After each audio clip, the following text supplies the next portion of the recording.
A bright red object come up over the tree and actually started towards us. I got a hold of him and dragged him back into the cruiser. At this point, Officer Hunt showed up because I called in saying that I was going to be out of the cruise, so he had started out and he showed up.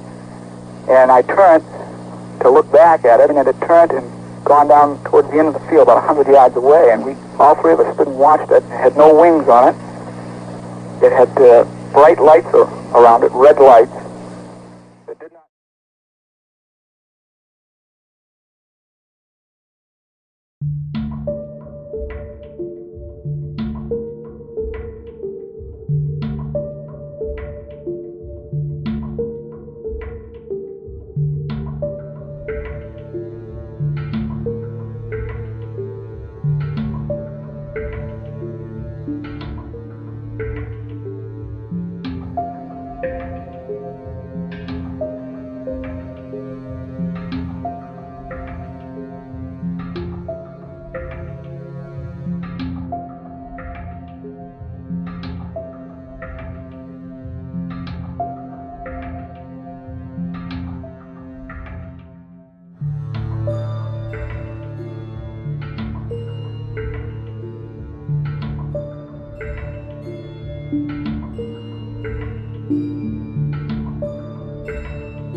When they came on, the first light was so bright, it was this orange golden ball of light in the sky, and then there was another one, and another one, and another one.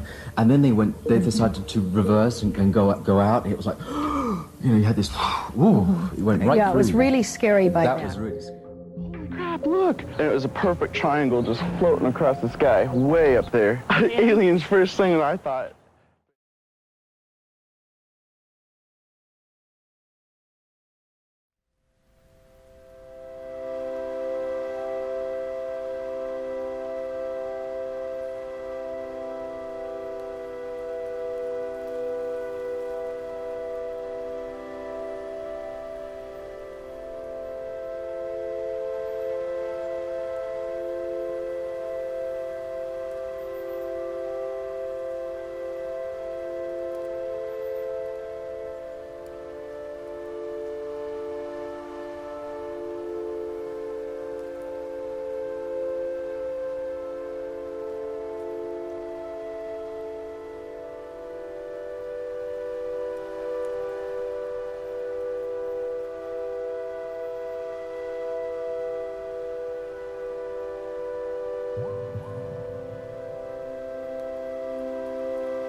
hovering about 8 to 10 feet off of the ground was this oval-shaped thing. Now, I could not see the body of it this time at all. It was just bright green lights streaming down on the sides, and there were red ones out, onto the front, and they hit my car, the lights. And we sat there for perhaps 4 or 5 minutes, and the thing was rocking side to side. It had no noise. So, anyways, we were just discussing it, and she got scared, and she was almost in hysterics, and she locked the door, and we did roll the windows up. And she says, it's awful looking. I said, well, maybe it's a plane. She said, well, how come there's no noise?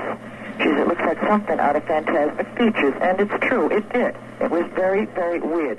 So then it started rocking faster, and it went up a little.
I was driving a police patrol vehicle in a remote area in Yorkshire when I saw the most amazing disc-shaped flying machine. This machine was about 100 meters off the road, above the road. It was glowing white, bright white. It had coloured lights rotating round the underside of it. It had a dome on the top with what appeared to be portholes. It was going at no more than 30 kilometers per hour, but the strange thing was that it was making no sound. It was the most amazing thing I've ever seen. This was no doubt a real UFO. I'm convinced of this. It did not resemble anything that we have which is flying around in the sky. It had an effect on my police car radio. It blanked out the transmissions with a very heavy static effect. The object moved away from us and disappeared into the distance and appeared to land in